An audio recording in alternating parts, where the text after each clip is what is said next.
Les Écrits des Forges célèbrent cette année leur 10e anniversaire. Comment c'est né, ça, les Écrits des Forges, Gatien Lapointe? Pour répondre à cette question, là, il faudrait remonter à 1969, au moment de la création de l'Université du Québec à Trois-Rivières. Il y avait ici, à ce moment-là, une effervescence, une ferveur, un enthousiasme partout dans l'air. C'était assez extraordinaire. Tout comme c'est beau d'avoir quelque chose qui commence, hein. Là, il y avait un grand chantier où il y avait 1000 choses, 1000 possibles qui étaient véritablement réalisables, hein, possibles véritablement. Alors, j'ai demandé au recteur de l'époque s'il voulait bien, lorsque je suis venu ici, car j'étais à Saint-Jean, sur Richelieu à cette époque-là, si il voulait bien que je mette sur pied un atelier de création et par la suite d'ouvrir une petite maison d'édition toute modeste, à notre mesure, mais qui serait le reflet de ce que l'on fait ici, de ce qu'on peut faire ici dans la région de la Mauricie. Et tout de suite, la première année, on a ouvert cet atelier de création. Là, dans ces ateliers, ben, on parlait de Néligan, on parlait d'Alain Grandbois, on parlait de Paul Éluard, de René Char, enfin de tous ces auteurs, et aussi de ce que l'on faisait à Montréal, je pense aux Herbes Rouges, je pense au Beau-Québec. Et au bout d'une année et demie, j'ai vu qu'il y avait quelques textes qui étaient importants, qui pouvaient subir l'épreuve de la publication. Et dès mai 1971, on a lancé 4 livres. Un livre de André Diane, un autre de Gaston Bellemare et un de Bon Enfant.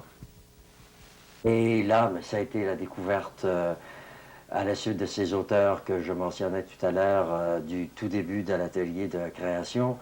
C'était la découverte, dis-je, de Roland Barthes, de Deleuze en 1976, de Lyotard, et avec, je pense entre autres à cette belle définition que nous donne de la littérature Roland Barthes, et là j'emprunte à 2 de ses livres. Il dit que la littérature est une constellation de signifiants dans laquelle viennent s'essayer les désirs du monde. Et c'était un moment pour nous assez extraordinaire.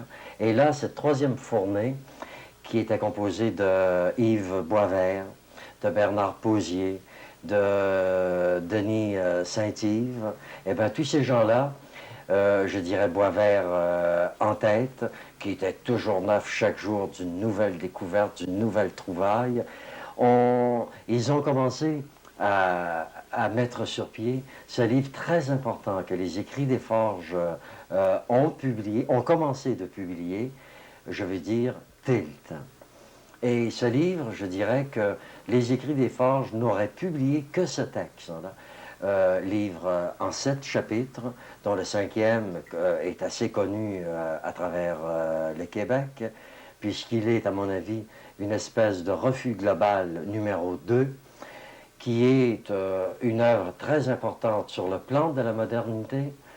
Je dirais que les Écrits des Forges auraient été mis au monde que pour publier ce livre-là en 7 chapitres, je dirais que ce serait déjà une aventure bien extraordinaire.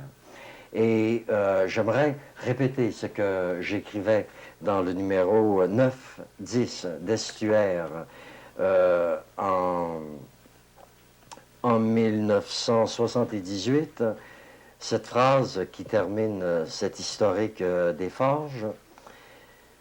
Je peux affirmer en tout cas que si aujourd'hui un air du monde, un souffle de vie essentiellement moderne se rend jusqu'ici, et si une pensée part d'ici vers Montréal, vers Québec et puis vers ailleurs, c'est notamment à travers la voix des jeunes auteurs des Forges.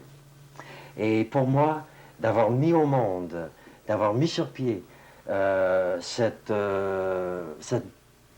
aventure modeste, mais très importante en un sens, en tout cas, qui a été à un certain moment le cœur tremblant, vibrant du Québec. Je dirais que c'est une chose importante que j'ai faite. En tout cas, j'en retiens de très belles amitiés que j'ai nouées avec cette vingtaine d'auteurs que j'ai publiés aux Forges. Et il y a parmi cette quarantaine de livres que nous avons publiés, déjà plusieurs bruissements d'universel qui fait qu'il y aura certainement plusieurs œuvres qui resteront parmi tout ce lot de livres que nous avons publiés. Et il y aura des auteurs, il y a déjà des auteurs avec lesquels il faut désormais compter.